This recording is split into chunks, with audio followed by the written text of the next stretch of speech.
kuliah umum dengan tema peningkatan kompetensi keilmuan tubuh. Fakultas Syariah Universitas Islam Negeri Sultan Haji Muhammad Idris Samanhudi, Kamis 11 Agustus 2022 bertepatan dengan 13 Muharram 1443 Hijriah. Acara kedua menyanyikan lagu Indonesia Raya. Hadirin dimohon berdiri.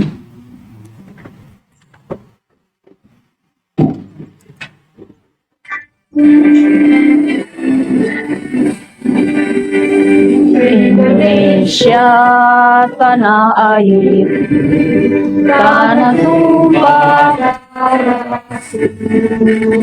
di sanalah diri jadi pandu ibuku.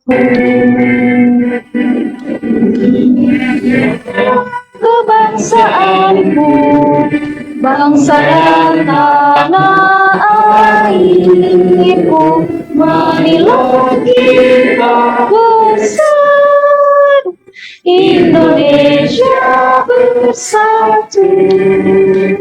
Bismillahirrahmanirrahim. Alhamdulillahirabbil alamin. Wassalatu wassalamu ala asyrofil anbiya'i wal mursalin sayyidina Maulana Muhammad nabiyyi wa ala alihi wa sahbihi ajma'in. Allahumma shalli wa sallim ala sayyidina Muhammadin wa alihi wa sahbihi ajma'in. Fi kulli tahdi wa fasil adada wasi'ah wa Allah. Allahumma shalli wa sallim ala sayyidina Muhammadin fi kulli dawaiha. Sallallahu ala sayyidina Muhammadin nabiyyi wa habibina Abdul Qadir Asim Jaya wa ala alihi wa sahbihi wasallam walhamdulillahi rabbil alamin.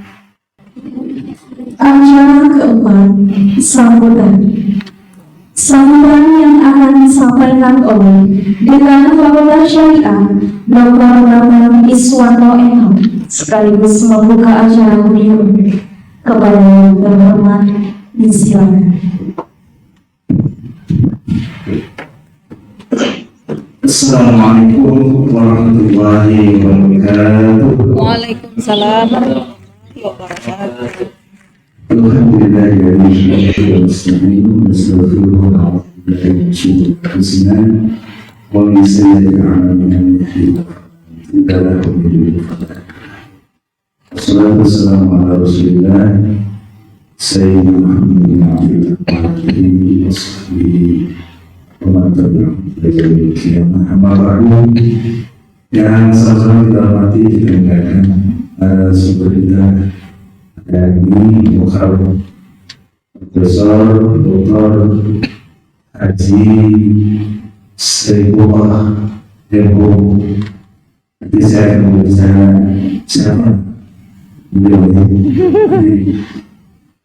Yang saya hormati para wakil di satu itu waktu itu sehingga saya kemarin izin saya itu dan sibuk para kajur hadir besar terus para sekur dan koordinator kapal Profesor yang hadir, para dosen, lalu masih melakukan seluruh seminar, sistem, para kemudian teman-teman di UKM, JKM, dan seluruh dosen, seluruh tenaga pendidikan yang masih hormati.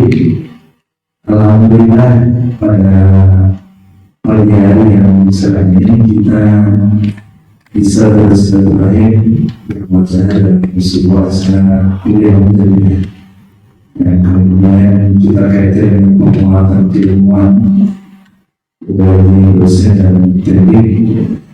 Di sini nanti beliau akan membicarakan bagaimana pengembangan subsidi dan pengembangan karir karena beliau ini sudah kenal maka langsung menggarap pengembangan karir sehingga sampai di puncak karir akademik sehingga menjadi guru besar. Soalnya nanti akan beliau sampaikan motivasi untuk kita semua dan trik-triknya aja berbeda. Dan beliau juga ya putra daerah di Kalimantan Timur itu belum ada yang tahu. Beliau asli Kalimantan Timur, kelahiran Bumi Hitam, kemudian merantau ke Jawa, dan di sana dia pernah menjabat sebagai wakil rektor 2 kalau nggak salah di UIN Malang, kembali berakhir, kemudian juga pernah menjabat sebagai dekan Fakultas Syariah, dan saat ini beliau menjabat sebagai ketua UIN, Asosiasi Program Studi Hukum Tata Negara, yang kemarin baru berlangsung soalnya. Nah, ini tentu saja sebuah kebanggaan yang kita dan kehormatan karena beliau mau meluangkan dan berkenan meluangkan waktu untuk membersamai kita bagi-bagi. Jadi begitu dengan kabar, beliau akan bagaimana itu dalam di sana kita tolong memberikan pencerahan terkait dengan pengembangan karir dan kelembagaan. Tadi ada hal-hal yang menarik juga waktu dari hotel Haris menuju kampus kita terkait misalnya ada trik atau kiat-kiat ya. Misalnya ya ke depannya jangan sampai tunggu lama gitu untuk mendirikan program studi hukum keluarga di S3. Jadi kalau menunggu sesuatu yang sifatnya normal itu bakal lama. Jadi ada hal-hal yang ya dalam tanda kutip ya abnormal tapi tetap dalam koridor yang mematuhi aturan-aturan, tetapi jangan menunggu hal-hal yang betul-betul normal dan normatif, karena kalau itu benar-benar ya terwujud, atau kalau mau terwujud anak itu menunggunya betul-betul memenuhi persyaratan. Nah ini nanti mungkin menjadi motivasi kita semua, karena ya selama ini yang ada baru program studi di S3 itu adalah yang kaitan dengan pendidikan padahal. Nah, ini makanya usaha kita yang disebut umum, kemudian juga banyak juga yang membuat alumni kita yang sudah bertanya-tanya kapan program studi S3 ilmu hukum, bukan ilmu hukum, program studi syariah ya, yang bisa dibuka sehingga nanti mengakomodir teman-teman yang nanti jangan sampai nanti misalnya ya karena ingin dokter yang tersedia adalah dokter pendidikan, jadi magister menjadi padahal S1 S2 nya syariah gitu. Tapi ketika S3 yang ada semua itu maksudnya ini yang harusnya memang sudah diantisipasi. Kita punya tanggung jawab moral untuk mewujudkan keinginan teman-teman yang ingin melanjutkan dia sampai jenjang dokter. Mudah-mudahan dalam waktu yang tidak lama ke depan sambil beliau mendorong sekaligus juga memberikan ya apa sih yang harus disediakan, bahkan sampai satu dari sekolah akan siapa nanti ke depan. Itu yang pertama. Yang kedua tadi juga ini yang penting, maka saya umumkan di kebutuhan bagaimana kita memperkuat skill kita. Jadi skillnya adalah mungkin tidak kita dapatkan di bangku kuliah dan sebagainya, tetapi ini amat penting kaitan dengan pengembangan karir dan pengembangan SDM kita.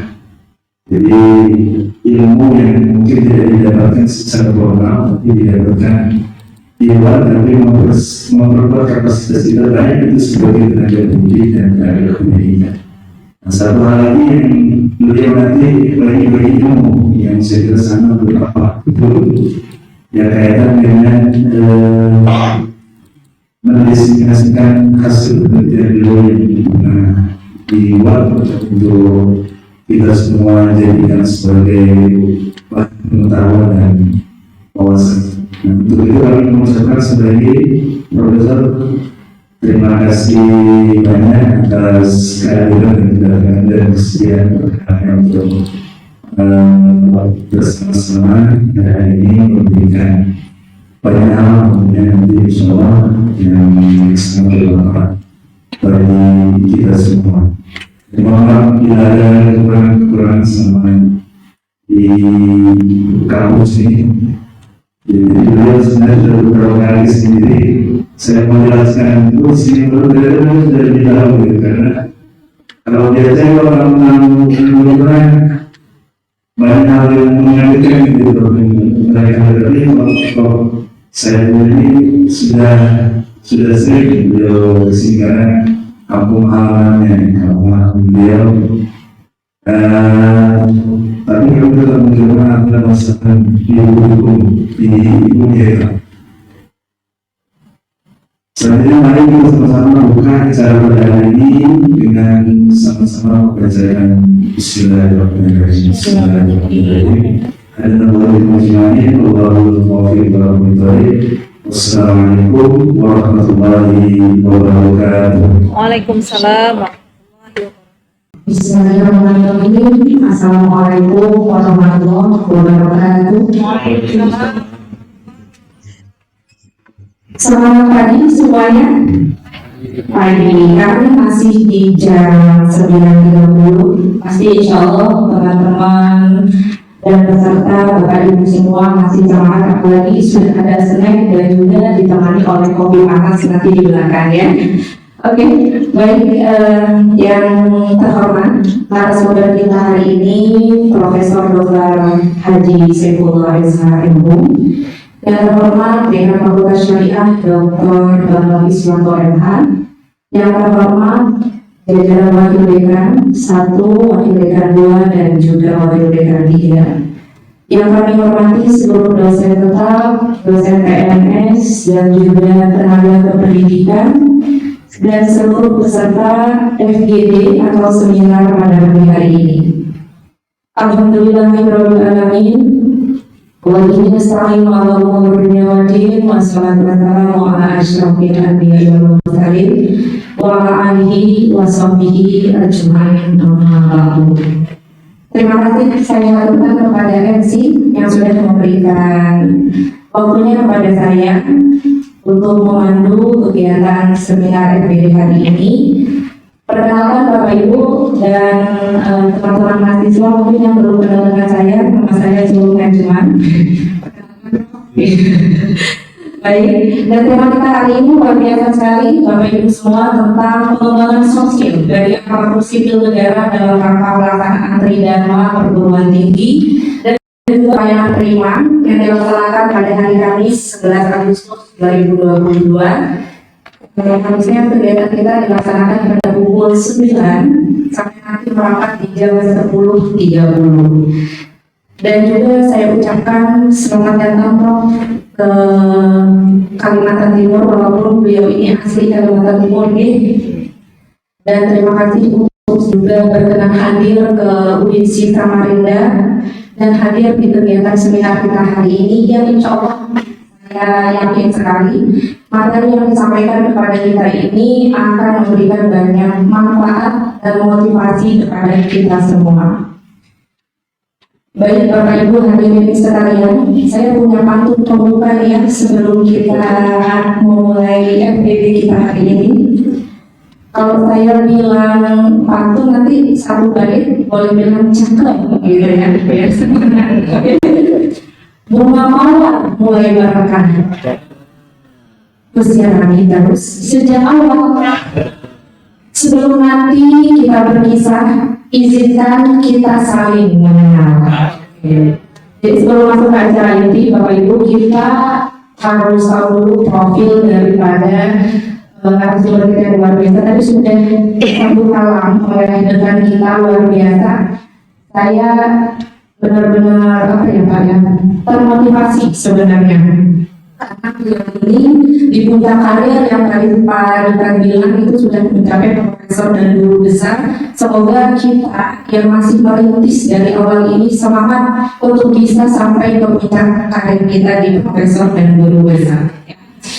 Nah, tadi sudah juga Profesor saya ini memiliki pengalaman yang luar biasa. Beliau pernah menjabat menjadi wakil rektor 2 Dekan Fakultas Syariah UIN Malang dan saat ini masih aktif ya Prof ya menjadi Ketua Asosiasi Program Studi Hukum Tata Negara Tari yang disingkat seperti itu. Dan karya-karya beliau ini juga luar biasa Bapak Ibu semua, tertuang dalam tulisan dan aktif menulis dari tahun 2015 hingga saat ini, dan buku beliau itu sudah terbit. Yang mungkin menjadi apa ya, kalau sepertinya harus semangat nulis gitu. Jadi dosen ini kalau cuma aktif di pengabdian masyarakat dan pendidikan tapi tidak menulis itu zero juga gitu ya. Nah, dan mungkin ini menjadi semangat buat kita Bapak Ibu untuk bisa melanjutkan dengan konsen seperti itu. Baik, Bapak Ibu semua, tidak perlu saya berpanjang kalam tentang tema kita hari ini. Kita langsung saja ke poin materi kita yang akan disampaikan oleh Profesor Dr. Haji Saifullah SHM kepada beliau.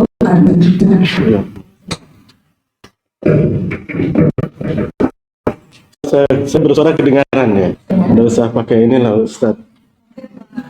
Oh ada ininya enggak? Ada pegangannya? Ada pegangannya enggak? Saya minta pegangan. Iya. Enggak, saya lebih enak bebas gitu. Oh gitu ya. Oh, baik. Nggak apa-apa, sambil anu aja. Ini kedengaran ya? Kedengaran, iya. Nggak usah terlalu formal. Baik, terima kasih ya. Kita mulai. Bismillahirrahmanirrahim. Assalamualaikum warahmatullahi wabarakatuh. Pertama saya mohon maaf Pak Bambang, ini suasana musim jadi batuk. Saya mungkin di sela-sela batuk nggak apa-apa ya. Alhamdulillah bukan corona gitu. Jadi ini santai saja, dinikmati. Saya juga menikmati batuk, pilek dan sebagainya. Bapak Ibu, saya mengucapkan terima kasih ya atas kehadirannya, dan ini adalah pertama kali saya agak merinding juga ini datang ke UIN Samarinda. Dulu hanya lewat saja. Iya. Sejak saya lulus di tahun 1985, pendidikan di Balikpapan itu, kemudian ke Jawa. Gitu. Jadi meninggalkan kampung halaman terakhir pada waktu Provinsi Kalimantan Utara itu menjadi sebuah provinsi. Saya diminta menjadi legal drafting untuk menyusun RUU peraturan daerah ya, jumlah 6. Tuh, jadi saya bolak-balik ke sana, termasuk kemarin waktu terjadi kebakaran itu Ustaz. Itu, jadi saya menunggu lama itu di Balikpapan. Nah disitulah saya melihat tanah kelahiran itu. Jadi Bapak Ibu, saya ini Bapak itu asli Tanjung Redep, Berau. Ya, Berau. Jadi kalau leluhur saya itu Haji Raden Suparta. Nah, kalau leluhur kalau di sini ada Idris itu ya. Nah, ibu saya Kalimantan Selatan, Amuntai, dari Pemangkih. Iya. Hampir 25 tahun ya saya di Jawa. Dan saya sudah menjawani. Bahasanya sudah halus. Mungkin Bapak Ibu ada dari peranakan Jawa juga di sini. Jadi bahasa ibu itu tidak bisa hilang ya. Walaupun saya tidak pernah komunikasi, saya kalau ketemu dengan keluarga itu bahasa Banjar, bahasa Berau. Bahasa Berau itu otomatis dia meluncur dengan sendirinya, karena itu memang vocabulary yang terpendam di dalam hati, jadi dia otomatis nyambung. Jadi saya ketemu keluarga kemarin itu, alhamdulillah. Saya mengontak Pak Bambang ini sebenarnya ingin ketemu begitu, karena rangkaian saya ini pertama ziarah kubur orang tua saya di sini. Kedua, ponaan banyak yang sudah meninggal, saya juga ingin ziarah. Kemudian ziarah haji, karena kakak saya baru pulang haji. Kemudian saya ingin ketemu Pak Bambang untuk bercerita lah pengalaman di birokrasi hampir 25 tahun. Ya. Kemudian berikutnya saya riset itu. Kebetulan ada riset, jadi saya semacam bercerita bagaimana riset saya itu nanti di yang terakhir. Bapak Ibu sendiri sekalian, saya sudah melihat Pak Bambang kemampuan sumber daya manusia. Ya, saya sekilas sudah melihat itu. Kemudian saya juga sudah melihat bagaimana kekuatan kita, ada SWOT analisis itu di UIN Samarinda ini. Ya. Jadi saudara sekalian, saya ingin cerita saja pengalaman saya. Nanti silahkan diambil yang sekiranya maslahah. Kemudian antum pikirkan. Saya sungguhnya ingin berbagi pengalaman, cerita pengalaman itu jauh lebih penting, ya.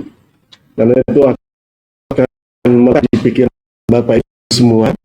Karena Bapak Ibu ini generasi pelanjut Fakultas Syariah ini, ya, Fakultas Syariah. Jadi kita beribadah, berjuang, berjihad gitu di Fakultas Syariah ini atas nama Islam itu, ya, melewati pendidikan pengajaran, melewati riset, penelitian dan pengabdian masyarakat. Ini tridharma pada seluruh ini saja.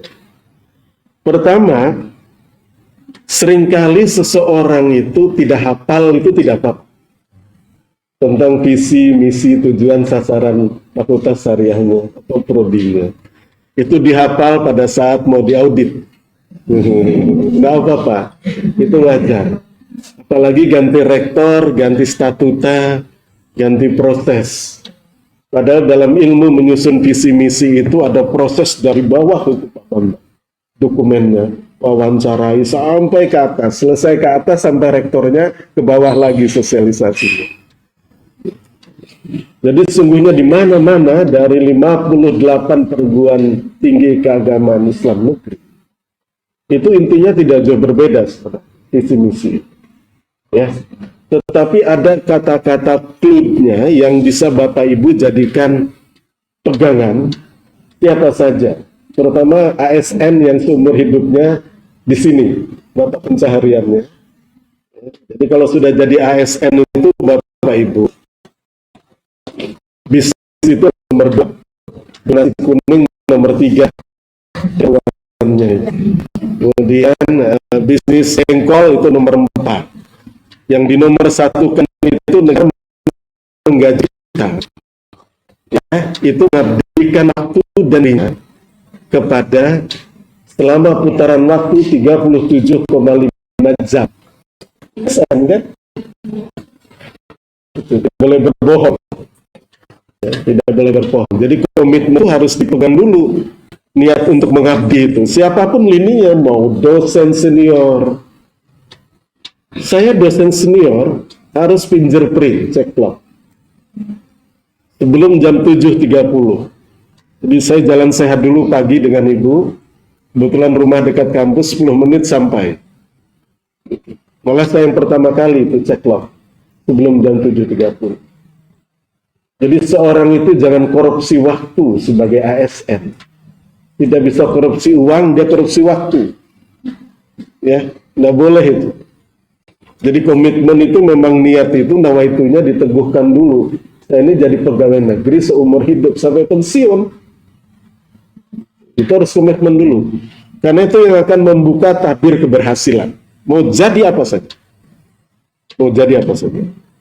Ya. Jadi disiplin, itu penting. Pak Bambang ini kan pimpinan fakultas. Saya Pak Bambang, hampir 25 tahun ya. Menjabat, tidak ada waktu yang tidak menjabat. Saya kemarin terakhir sudah cukup karena mendengar suara istri. Jadi suara istri itu suara malaikat. Mengapa saya katakan begitu? Karena setelah istri mengatakan berhenti Pak, kembali ke keluarga, baru disitulah cerita mengenai dunia kampus itu apa dan bagaimana sistem pemilihan terjadi. Sebelum cerita dengan Pak. Jadi Allah itu menempatkan hikmah di sebuah peristiwa itu tidak di depan, di akhir. Ya, kalau di depan dia pendaftaran. Ini di akhir. Seluruh peristiwa hikmahnya itu di akhir. Jembatan Tenggarong itu ambruk kan? Itu baru kita melihat hikmah. Tidak pernah hikmah itu di depan, dia mesti di akhir. Kalau di depan itu pendaftaran. Jadi istri itu seorang malaikat. Saya mendengarkan. Ibu mertua mendengarkan, berhenti menjawab. Walaupun wartawan mengejar untuk menjadi rektor, Pak. Tidak bisa. Suara istri itu kita dengarkan. Ternyata disitulah hikmah bercerita. Ya. Nah, saudara sekalian, Civitas Academica, tulisannya bukan C ya, S. Saya ini orang hukum. Jadi diksi satu kata itu tahu betul saya letak salahnya titik koma. Saya riset pengadilan Bapak Ibu. Ini contoh saja, bagaimana orang syariah itu komitmen terhadap kata. Ya. Cek, ada keluarga saya bercerai. Saya ingin ngelihat gimana sih konsistensi hakim ini memutuskan putusan. Ternyata saya lihat copy paste. Karena dia banyak perkara yang diadili. Sampai ke Mahkamah Konstitusi sama. Saya riset juga di Mahkamah Konstitusi. Saya cek. Ini persoalan perceraian, dia ingin mengungkapkan aspek psikologis. Dan perceraian itu yang ditulis aspek psikologis. Orang sama, tapi saya marah dari pengadilan. Seluruh hakim saya tanyai, dia banyak perkara yang diurus, sehingga terjadi penunggakan perkara. Makanya kemarin itu kan ada moratorium hakim ya Pak. Jadi saya mesti menghitung itu berapa jumlah hakim pengadilan agama yang lulus tersebar di Indonesia sampai ke luar negeri. Itu harus ada peringkatannya. Harus diluluskan karena itu kompetensi utama kita kan sebagai hakim. Itu dicek bagaimana supaya mereka lulus. Saya mengundang badan didakan, diuji, di try out. Ya 2-3 kelas lolos, 40 mahasiswa dulu lulus. Moratorium itu. Jadi niatnya harus begitu, bekerjasama dengan Mahkamah Agung, datangkan orang yang salah, di try out, lulus 40 orang. Waktu moratorium ditutup, dibuka, 40 orang lulus. Harus begitu, Pak. Jadi Pak Bambang ini sebagai pemimpin, Civitas Academica, itu mindset dari semua orang harus paham Pak Bambang. Perilakunya, tabiatnya, kinerjanya. Ada orang yang banyak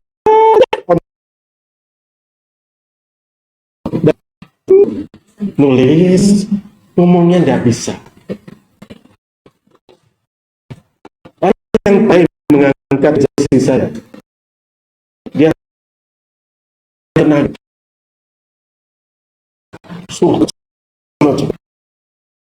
tapi sudah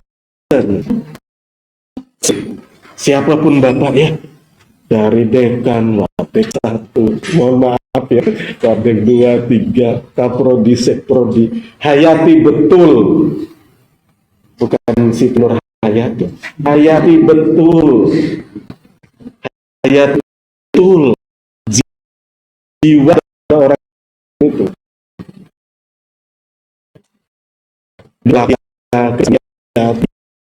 Itu sami betul bagian dari kesan program studi ini hasil.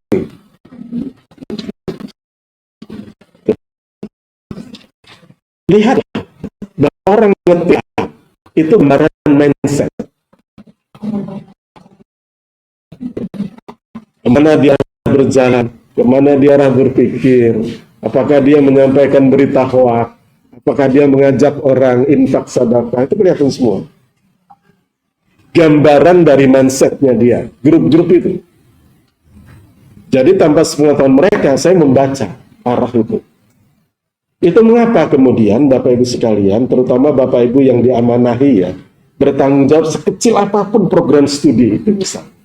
Sekprodi, Kaprodi, itu ujung tombak. Karena dia yang menguasai betul. Ya. Saya kemarin itu menyusun tentang pencegahan dan penanganan kekerasan seksual di lingkungan pendidikan tinggi. Ya. Jadi dari diktis itu kemudian kita turunkan Pak Bambang ke bawah. Karena itu seperti gunung es. Dia tersembunyi. Apalagi di Jawa itu kan banyak pondok Pak. Perguruan tinggi Islam juga banyak. Jawa Timur itu paling banyak. Swastanya apalagi. Jadi kita tahu betul. Ya mungkin tidak seperti di Kalimantan ya. Tetapi di sana kan pergesekannya itu luar biasa. Nah Bapak Ibu harus juga melihat aspek-aspek seperti itu. Jadi itu Pak Bambang dihayati betul tentang persoalan ini. Bapak Ibu, cara memperbaiki kinerja kita, cara memperbaiki kinerja Bapak Ibu sekalian itu adalah seluruh hasil audit. Kan ada Pak Bambang audit ya? Audit apa saja? Internal misalnya dari LPM. Saya tidak tahu di LPM sini ada auditnya. LPM itu ada audit, ada keuangan, pendidikan, akademik, macam-macam. Setelah selesai audit, sinetronnya berakhir, antum kemanakan dia punya hasil temuan? Disimpan aja kan? Nggak pernah disentuh. Saya dan teman-teman itu berguru pada hasil temuan audit, Pak. Dan itu saya jadikan dasar untuk perbaikan, sampai minta uang kepada rektorat, kepada Kementerian Agama, itu dasarnya dari audit. Kuat. Apalagi auditnya dari Irjen, BPK, gitu. Apalagi KPK, tambah kuat lagi. Nggak ada yang bisa menghalangi itu. Jadi dasar-dasar kita mengajukan sesuatu saja infrastruktur, misalnya aspek infrastruktur ya Pak Bambang, itu pakai hasil audit Pak, bisa. Itu sudah ada hitungannya. Jadi tidak ada. Kita bagaimana mau maju ya? Ini kalau salah satu sisi kita ingin berjuang untuk mendapatkan anggaran. Berjuang untuk mendapatkan. Itu dasar pemikirannya dari audit. Audit keuangan dari internal LPM kan datang Pak. Dulu tabiatnya itu kalau auditor datang asesor, apalagi keuangan, pura-pura sakit, pura-pura masuk rumah sakit, bendaharanya itu loh. Saya tahu betul gitu. Kunci itu lemari disimpan supaya tidak bisa dilihat orang banyak. Itu Pak. Jadi ini regenerasi antar manusia. Jadi amanah itu bukan di kita loh ya.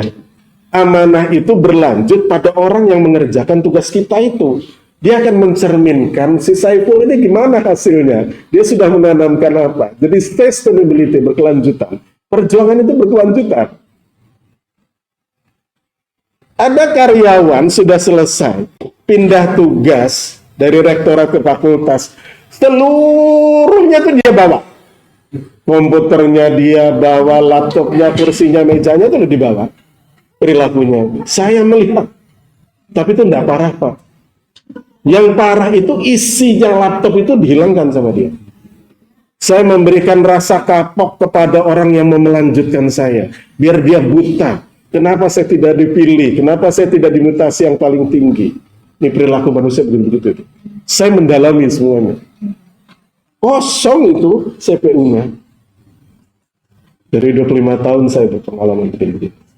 Melihat manusia macam-macam. Ini punya negara loh ya. Tapi bisa ini kita sewakan keluar. Kalian tahu kan?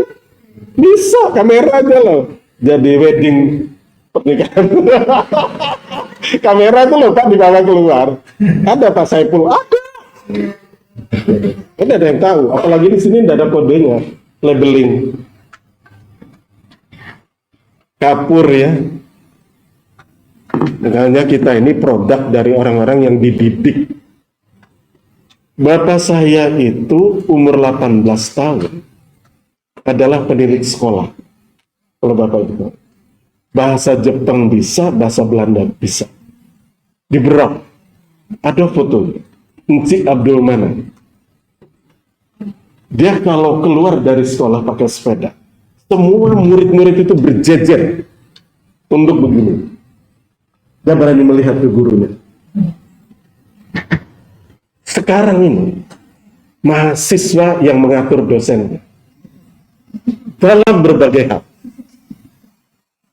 Luar biasa. Ini ada nilai-nilai yang luar biasa. Saya bercerita. Jadi bagaimana kita menyesuaikan dengan kondisi milenial zaman ini. Itu tidak mudah. Tidak mudah. Walaupun sudah ada spanduk cara berkomunikasi dengan dosen. Yang pernah dilihat sama dia. Tidak boleh pakai sandal masuk. Itu menggambarkan ciri khas loh Pak. Ciri khas. Jadi kualitas daripada mereka itu juga beda-beda. Nah Pak Bambang selaku pimpinan, Bapak Ibu Kaprodi, Sekprodi, pahamilah mindset soft skill-nya itu loh. Itu penting. Kalau persoalan pelatihan, anggarannya sudah ada, sertifikat sudah ada. Begitu. Ini sudah ada anggaran untuk belajar pajak. Bagaimana menghitung pajak bendahara misalnya. Ada anggarannya.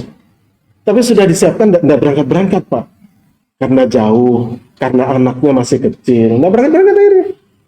Padahal di dalam borang, itu salah satunya pos mengenai cerita pemberdayaan karyawan. Itu seringkali tidak ada sertifikatnya. Sama itu, kesulitan. Apa yang mau diupload kalau nggak ada barangnya? Ya. Jadi inilah yang terjadi di dunia pendidikan kita. Saya minta Bapak Ibu, ya. Jadi tulisan daripada audit itu, hasil temuan, itu dibuka kembali.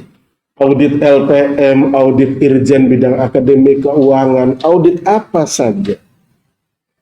Saya bisa bercerita begini, ini karena suara saya keras, dasarnya ada. Nggak apa-apa, orang nggak nasukan nggak apa-apa. Kita cerita kebenaran, cerita masa, cerita umat. Saya cerita dengan Pak Bambang, ini contoh kasus misalnya. Program studi ilmu Al-Quran dan Tafsir. Di UIN di Indonesia, itu biasanya perimbangan ilmu agama dengan umum, agamanya kalah.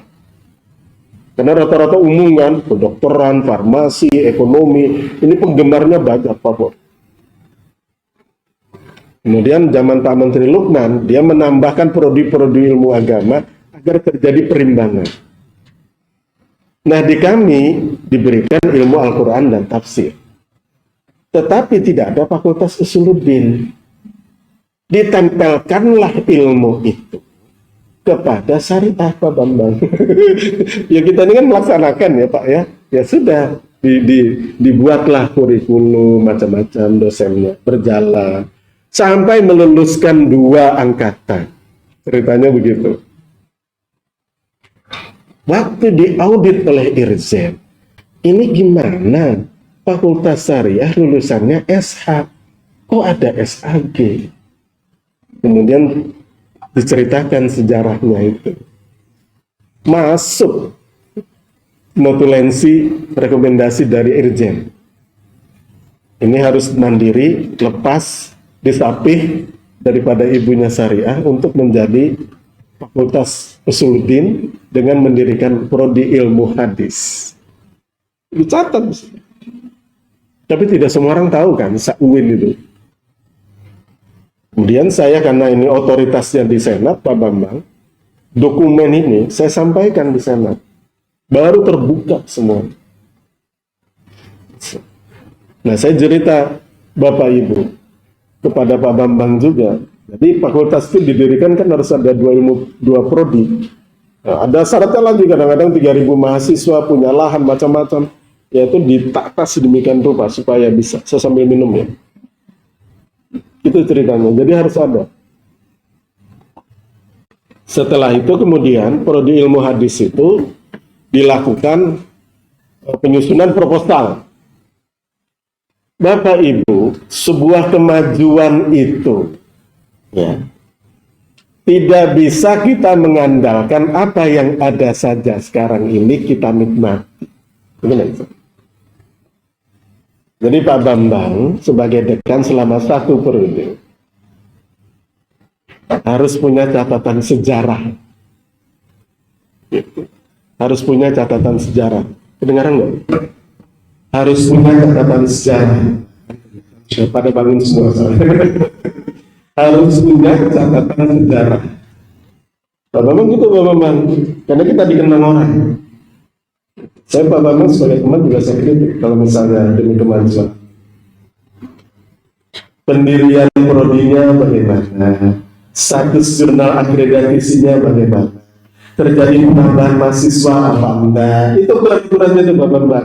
Kemudian ada enggak ASN yang baru, itu ukurannya Bapak Ibu pada Wadek 1, 2, 3, ukurannya di sana. Ada tidak mahasiswa Ibu yang Wadek 3, kita ikutkan seminar pelatihan sampai dia publikasi. Ingat ya, borang model 9 kriteria itu ceritanya tidak hanya sebatas memasukkan, ada dokumen MOU itu loh Pak, MOU, MOA, perjanjian kerjasama PKS, bukan Partai Keadilan Sejahtera, PKS, itu semuanya ditulis penuh tebal. Tapi sekarang Pak Bambang tidak bisa hanya sekedar MOU ditandatangani, dia harus ada dokumen yang menceritakan perjalanan MOU ini. Ada evaluasinya, ada fotonya, ada kegiatannya, ada perpanjangan MOU ini. Nah itu semua loh yang prodi-prodi. Ada cerita dokumen. Kalau misalnya PKL di Pengadilan Agama sudah 5 tahun, ada nggak perpanjangannya? Ada nggak hasil evaluasinya dengan stakeholder? Itu diceritakan dalam dokumen itu. Sekarang modelnya begitu. Sekarang ini sama dengan mahasiswa. Mahasiswa, bapak-bapak, ibu-ibu, dosen yang dapat riset. Kalau tidak ada riset Pak, riset perpustakaan, duduk saja 3, 4, 5 jam setiap hari di perpus tuh bisa jadi sudah library riset selesai tanpa mengeluarkan uang 1 sen pun. Itu ada laptop, pikiran mudah keluar. Paling mudah itu memperbandingkan baca, pikiran orang dibandingkan selesai. Sudah dibaca mahasiswa, masuk, muncul nanti di akreditasi. Jadi jangan berpikir persoalan itu harus ada anggaran dulu. Capek. Kalau tidak ada anggaran tidak bergerak. Jangan begitu mindsetnya. Gimana caranya biar mereka bisa mendapat predikat yang unggul terbaik dengan keadaan yang ada. Sudah berjuang kan? Sudah. Kondisinya begini, ya sudah sekarang diperjuangkan bagaimana untuk mendapatkan kredit unggul. Diputar otaknya sedemikian rupa. Saya berikan contoh Pak Bambang. Kalau menunggu ASN sesuai dengan bidang studi untuk mencukupi 5 dosen di sebuah program, 2 profesor untuk program doktor, mau kapan nunggu pensiun baru prodi kayak dia? Nggak ada Pak di dunia ini yang berjalan pikirannya linear. Kita harus mampu berkomunikasi. Ini catatan saya ya. Bahasa LPM itu namanya komunikasi internal. Bapak dengan karyawan, Bapak dengan dosen, Bapak dengan mahasiswa. Itu bagian dari membangun karakter fakultas. Sampai kemana? Karakter fakultas sampai kemana? Nanti Mas. Karakter fakultas itu sampai kemana? Itu yang apa namanya yang menjadikan perubahan itu terjadi. Kalau tidak begitu Bapak menikmati kondisi yang ada aja. Tetapi sebagai koordinator, sebagai ketua, ya, sebagai dekan, sebagai kaprodi, itu budaya cara bekerja kita itu harus terjun langsung. Harus terjun langsung. Bapak-bapak, ibu-ibu tidak bisa hanya duduk di meja gitu, tidak bisa. Wadek 3 misalnya ibu ya, ibu harus terjun langsung ke bawah, Bu, dilihat. Malam-malam ditemani mahasiswanya itu, apa pikiran mereka. Fakultas Syariah itu terkenal tukang demo, Pak. Saya tidak tahu di sini. Sama ya. Saya itu malah tahu siapa dosen yang memberikan jalan untuk mendemo saya. Itu tahu saya. Saya paham. Sepeda motor hilang 3. Helm baru 100.000, 6 hilang. Dosennya pusing dilapori. Kita demo aja. Demo di depan saya. Minta pagar. Padahal membuat pagar itu prosesnya lama. Kan keuangan pusat direncanakan dulu, modelnya bagaimana dan sebagainya. Baru tahun ke depan bisa turun itu pagarnya. Nggak bisa ujuk-ujuk tahu ya Pak. Tiba-tiba saya minta minum, nah minum tak kasih. Ini negara juga begitu. Semua orang mengeluh tentang riset, ratusan juta dosennya hanya memikirkan bagaimana menulis laporan keuangan. Indonesia itu begitu. Tidak ada honorarium peneliti. Bagaimana berkualitas? Ceritanya. Jadi orang yang terjun di bidang penelitian, dosen-dosen, saya memahami karena background saya adalah pernah mendalami bidang keuangan. Saya telusuri Bapak Ibu. Saya telusuri itu standar biaya keluaran keuangan itu. Ini boleh dibayar, ini tidak. Jadi kami akhirnya bersepakat ini yang bisa, ini yang tidak, ini arahnya kemana. Mahasiswa harus dilibatkan ya Pak, ini dalam riset ini. Satu nama, karena itu di borang akreditasi dia muncul pelibatan, termasuk sampai publish. Sama aja. Jadi harus ditulis itu mahasiswa. Karena saya mendalami bidang itu terselamatkan. Dalam arti laporan keuangannya clear, laporan akademiknya clear, publishnya juga clear. Harus caranya, kalau tidak bisa. Makanya saya cerita ke Pak Bambang, Bapak Ibu, terutama sekjur, ya, kajur, koordinator, sekarang namanya koordinator juga. Ada wadah-wadah gitu. Pak Bambang misalnya bepergian, ya. Bapak jangan kipas-kipas, tenang sudah, tidak ada yang ngawasi saya. Ada begitu, model-model orang begitu. Jadi kalau pemimpinnya tidak ada, dia juga keliaran keluar kemana, gitu kan. Manusia itu begitu Pak Bambang. Jadi ada subuh-subuh pakai sarung, dia kejar peri. Sarung itu loh, sama anaknya. Setelah itu hilang Pak. Nanti sore ngantar anaknya dari sekolah jemput, baru dia kejar peri. Lakuan itu. Makanya saya bilang ya, negara itu menggaji antum. Nggak usah. Kalau ada CCTV, ya CCTV-nya malaikat itu di atas. Dia mengabdi kepada negara. Kalau kami itu ya, elektronik itu kan bisa dijajah. Saya tahu persis. Ada orang tidak masuk, tapi hasilnya masuk loh. Barang elektronik itu bisa dikutik. Bisa, datanya seret masuk. Ya. Itu sudah hubungannya dengan malaikat. Dia lolos dari audit. Jadi ini loh ya, lembaga kita ini ada syariatnya, ada Islamnya itu Pak.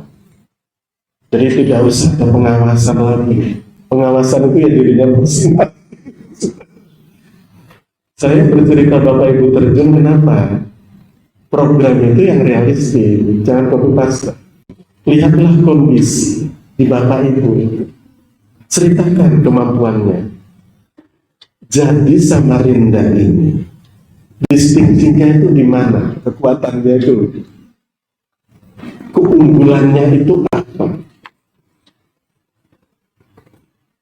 Saya kemarin ngisi BMKM, apa itu disebutnya kampus Merdeka itu kurikulum. Saya kadang-kadang kebalak-balik.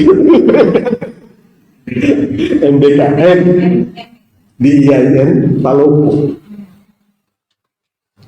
Tak cermati, ternyata di sana ada yang khas satu mata kuliah tentang lubu, adat lubu. Orang dari Sulawesi, dia masuk itu tidak tataran universitas ya, tataran kurikulum loh Pak Mas. Itu nilainya luar biasa. Nah, saya membaca Samarinda ini ya, Bapak Ibu yang tahu di sini, kekurangan kita. Dan sulit Pak mengejar apa yang ada di Jawa. Sudah tahu Mas. Kampus saya yang 3 itu 1 hektar. Dana Saudi Fund Development 1,6 triliun. 4 tahun harus selesai.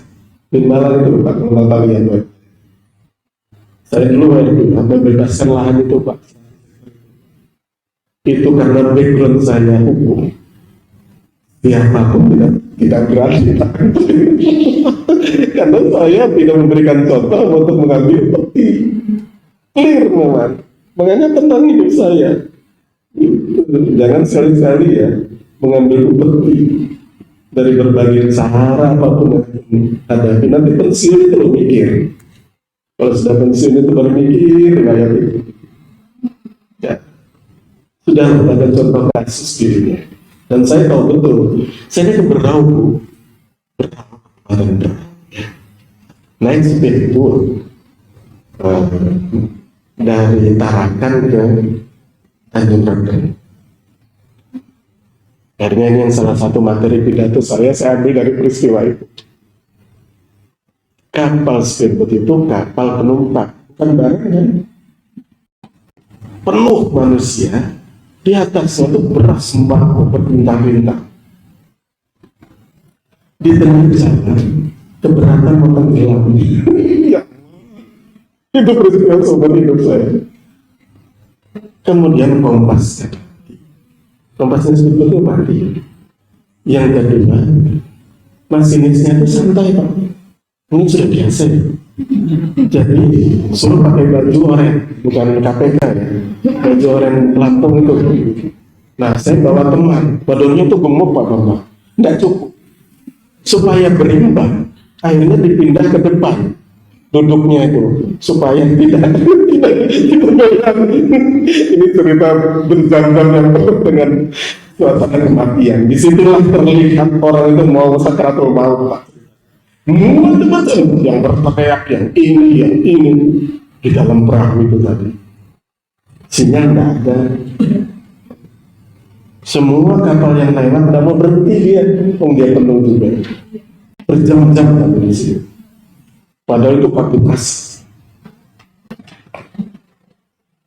Masinisnya sampai ngambil air di luar.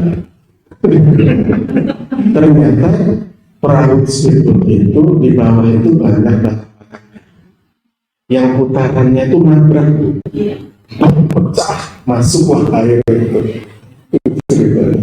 Kan nggak kelihatan itu, fungsinya makan coklat, susu coklat ini loh, ini susu coklatnya air, nggak kelihatan.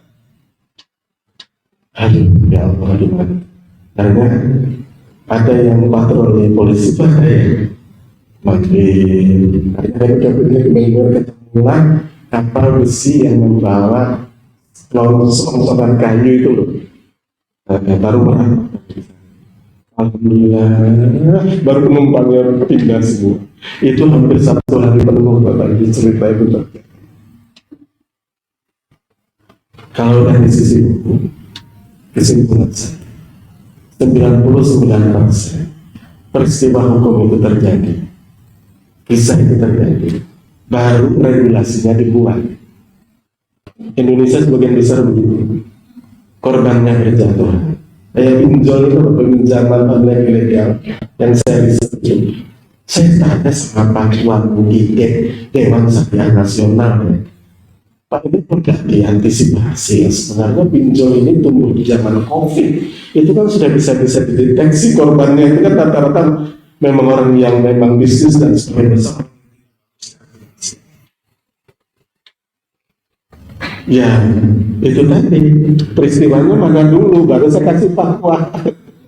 Jadi korban berjatuhan dulu, Bapak Ibu, dan hukumnya diatur. Jadi kita menunggu Imam Samudra mengebom Bali 2006, baru diatur undang-undang tentang terorisme.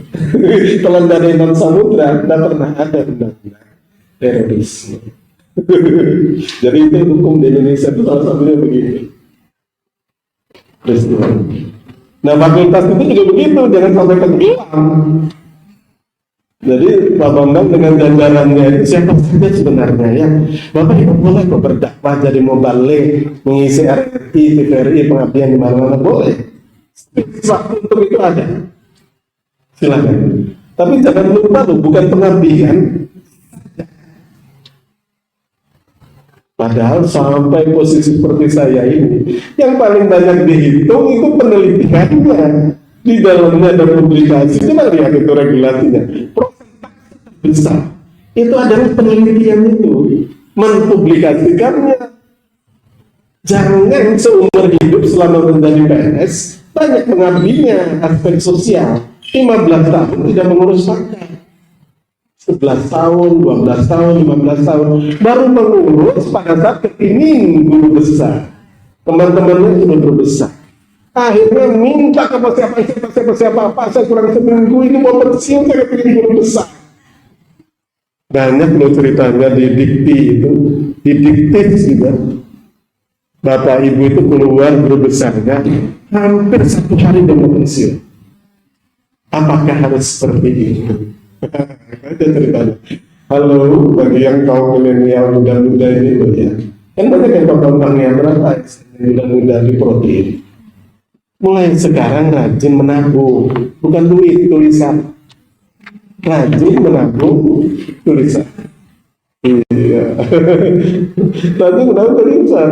Jadi manfaatkan pada waktu sesi seperti ini loh, hampir sebulan 2 bulan itu kosongnya. Paling banyak waktu pelatihan, menulis, macam-macam. Kalau Bapak Ibu sudah terjun mengajar, apalagi ibu rumah tangga, susah. Tidak hanya melayani mahasiswa, suami juga minta dilayani. Jadi pintar-pintarnya membagi waktu tuh. Makanya saya mengapresiasi ibu-ibu yang jadi profesor itu luar biasa perjuangannya. Benar, karena saya tahu betul kondisinya. Jadi mulai sekarang harus pandai memanage waktunya demi masa al-asri. Harus pandai siapa saja, mau karyawan, mau dosen. Karyawan juga otomatis sudah tahu kan Pak. Apalagi ada jabatan fungsional tertentu ya Pak. Kita menulis juga. Ada salah. Kita tidak bisa menolak peraturan Pak, karena kita yang membuat peraturan, bukan kita. Kita ini melaksanakan peraturan, menjalankan peraturan, mencari yang mudah, mempersepsi yang mudah atas peraturan itu. Jika peraturan itu kemudian memberikan hal penghalangan bagi kita komunitas kesepakatan diajukan secara resmi ke Kementerian Agama atau ke Diktis, diperjuangkan, jangan didiamkan. Perjuangan itu dievaluasi, jangan suratannya dikirim tapi tidak ditindaklanjuti, nggak bisa. Jadi orang itu harus dikirim memang untuk memantau proses sampai di mana. Begitu ceritanya. Jadi Bapak Ibu terutama dosen, ya, karena begini loh ya, kepangkatan dosen itu berpengaruh loh. Kesian orang itu. Apalagi ini 4 tahun berjalan, 4 tahun berjalan. Sudah, saya ini pelatihan sudah, dikarantina sudah, dikasih dana riset sudah didatangkan orang yang ahli sudah, tapi kok tidak ada perubahan. Dan di mana itu persoalannya? Itu binafsikan Bali kepada dirinya masing-masing. Itu sudah, nggak ada lagi sudah. Jadi tidak boleh bosan memang untuk terus mengingatkan, dikumpulkan. Ya saya bercerita begini Pak Bambang, karena saya mengalami proses-proses seperti kayak gini, mengalami itu. Jadi saya harap Bapak Ibu ya, itu harus memacu dirinya sendiri mulai sekarang. Antum mau hidup di dunia ini, ya, sebagai PNS, oke. Dosen itu pensiunnya 65 kan? 65 loh dosen itu.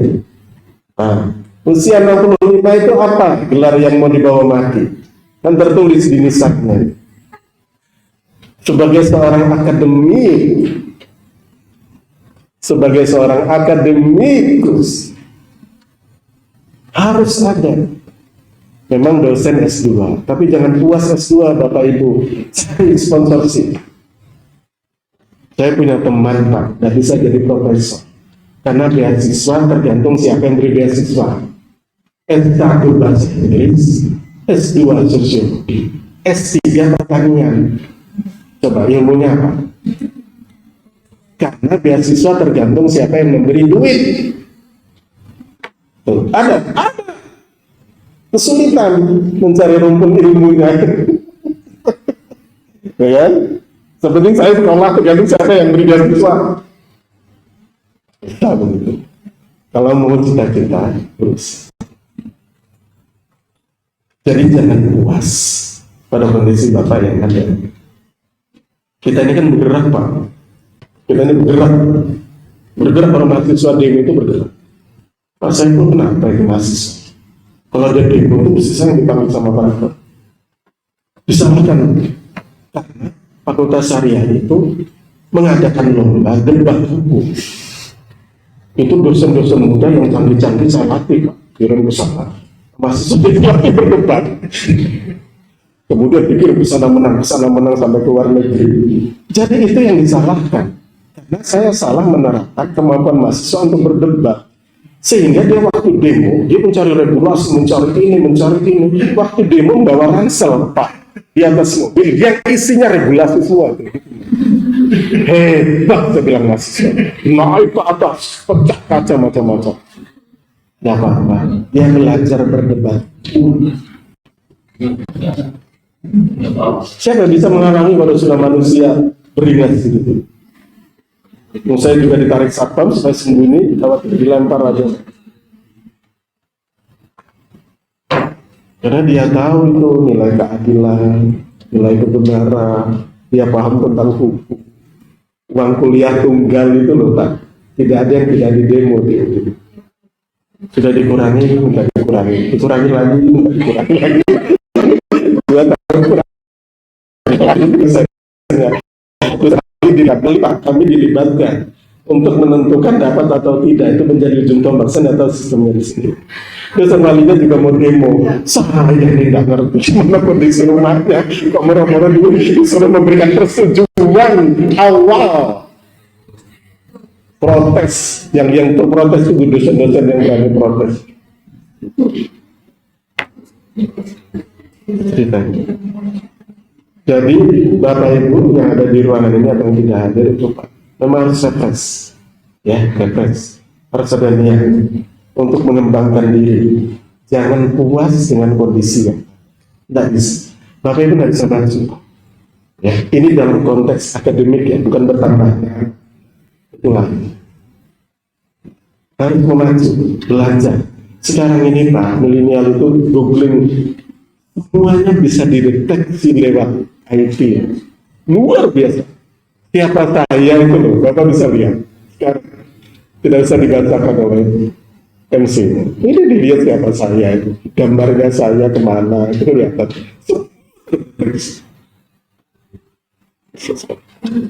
Tidak bisa dibohong. Jadi teman saya itu rajin mengupload tulisan. Ceritanya Pak Kakak ini bagus juga nih. Ya. Jadi Bapak Ibu kalau mau mengupload tulisan itu harus cek Turnitin similarity-nya supaya tidak disebut sebagai plagiat. Dicek dulu sebelum diupload. Kalau Kemenak 25%, kalau Dikbud itu 20% batas, ambang batas. Dicek gitu. Saya kemudian diberitahu sama dekan saya, itu saya ceritakan dokumen saya guru besar sudah masuk. Kemudian ditanyakan kenapa ini 20% oleh Dikti. Katanya teman saya, Pak, saya pulsi ngirim dulu. Coba sebelum ngirim kasihkan ke saya, biar saya bisa utak-utik itu punya angka. Nah, saya ini kan ada jujur-jujur aja. Jadi 25 itu bisa diturunkan Pak, jadi 18, jadi 6. Saya kan malaikatnya jelas, ini kan malaikatnya lah. Mana kemudian tapi saya ditolak Pak Guru Besar, ini tak ceritakan ya. Saya ditolak Guru Besar. Saya itu membimbing mahasiswa 2016 ceritanya. Dalam riset saya, dari semua yang saya kirim, dalam riset saya, itu ada 2 variabel yang sama dengan bimbingan saya tahun 2016. 2016 itu satu, sudah S2 saya bimbing, S3-nya masih kuliah, sudah nikah, sudah kemana saya tidak tahu. Nah, dia diupload di deskripsi oleh dapurnya Dikti Kemendikbud saya itu. Kemudian dicek, loh ini kok dasar, ditanyakan, minta audiens. Akhirnya saya telusuri dari deskripsi itu, saya bandingkan dari A sampai Z, mulai di judul sampai lampiran. Saya harus membedakan di mana letak perbedaan. Mahasiswa saya itu sampai 3-4 hari malam mencari perbedaan itu. Luar biasa, itu satu contoh kasus yang saya lakukan. cara meyakinkan bahwa kita bukan plagiat. Jadi kalau menempati termasuk Kementerian Agama, kalau Bapak Ibu Kementerian itu kan di Kemenang. Ya sekarang ini luar biasa Pak. Tahun itu per semester bebannya belum besar. Luar biasa besar. Jadi Bapak Ibu yang belum berilmu kenaikan pangkat itu kan berapa kali 2 tahun juga ya untuk dosen. Nah itu Bapak harus mengatakan cek itu. Ini persyaratan dari asisten ahli ke lektor itu diikuti regulasinya. Kalau tidak punya yang menulis berapa? Jumlah penulis pertama orang yang mengusulkan harus ada libatkan mahasiswa sampai 10 apa ditulis. Jadi tulisan itu dideteksi orang. Jangan jauh-jauh dari Indonesia ini sebagai fakultas syariah yang fokus kita itu mereka coba kemudian tiga bersama saya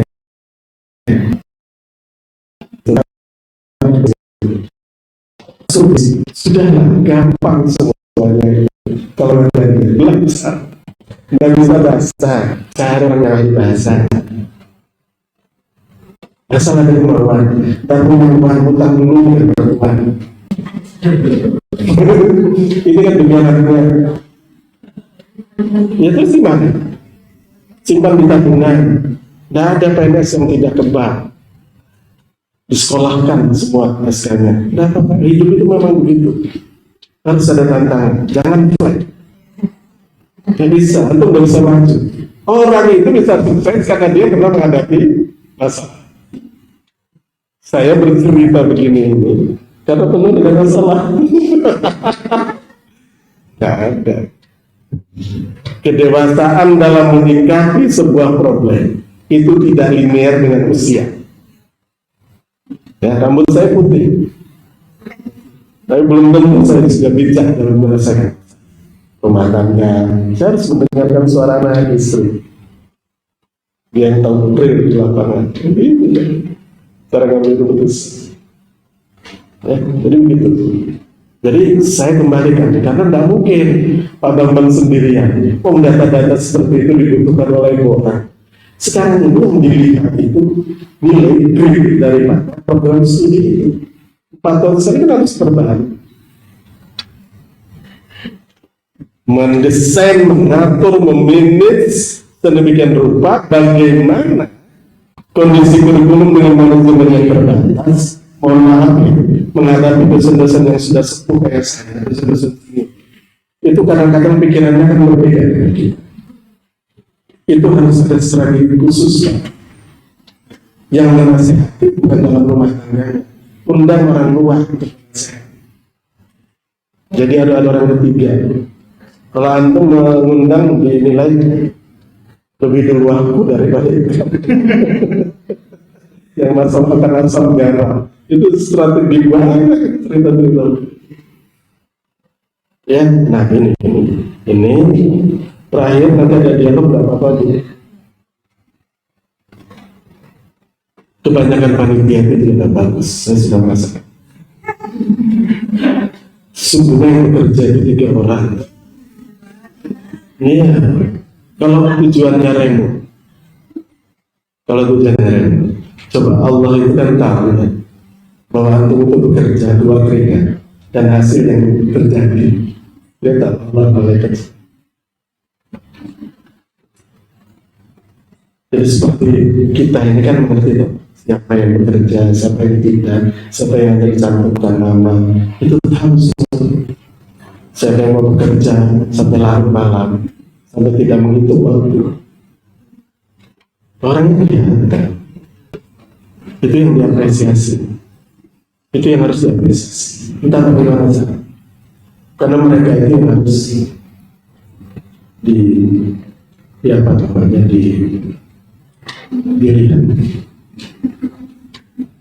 demo orang mengkritik ya, orang kemudian protes secara halus lewat tulisan. Nah apa bagian dari kepemimpinan jangan tak dulu. Ada dekan yang tidak bisa marah, disuruh marah dia tidak bisa. Memang pribadinya lembut, suruh marah gimana? Saya tidak bisa marah. Pas saya kuliah ibu harus marah, gimana cara? Bukan marah, bu, tegas. Tegas itu beda, Pak. Jadi pemimpin itu harus begitu, karena budaya kita, budaya kerja, culture dalam manajemen fakultas itu kan berbeda. Ada saat di mana orang itu harus tegas. Ada juga orang dengan lembut itu tenang. Itu jadi model-model seperti itu harus bisa dijadikan juga teknik di dalam fakultas. Sesuatu itu tidak akan terjadi jika kita mampu menjemput masalah. Gitu. Mau demo, mau dosen, ada sebuah kebijakan muncul, Bapak Ibu harus mampu memprediksi kira-kira problem apa yang akan terjadi kalau kebijakan ini muncul. Dia tidak harus menunggu putusan Kementerian Agama, itu harus pandai mengolah situasi yang berkenaan dengan tupoksi Bapak Ibu. Itu menjemput masalah. Jadi sudah mempersiapkan. Nah, hal ini penting dalam konteks kita sudah tahu dan tidak kaget lagi kalau masalah itu akan muncul. Memang itu tidak semua dosen karyawan mampu. Mereka punya daya jangkau. Terakhir, nanti silahkan dialog ya. Saya menginginkan Bapak Ibu, kondisi yang sekarang yang Bapak Ibu hadapi, keterbatasan itu tidak menjadi peluang bagi Bapak Ibu untuk tidak maju. Dunia ini kan luas. Kita belajar dari bagus, berkomunikasi dengan teman, peers komunitas itu bisa dilakukan. Keputusan bisa dilakukan tanpa harus hadir. Ya. Jadi itu saya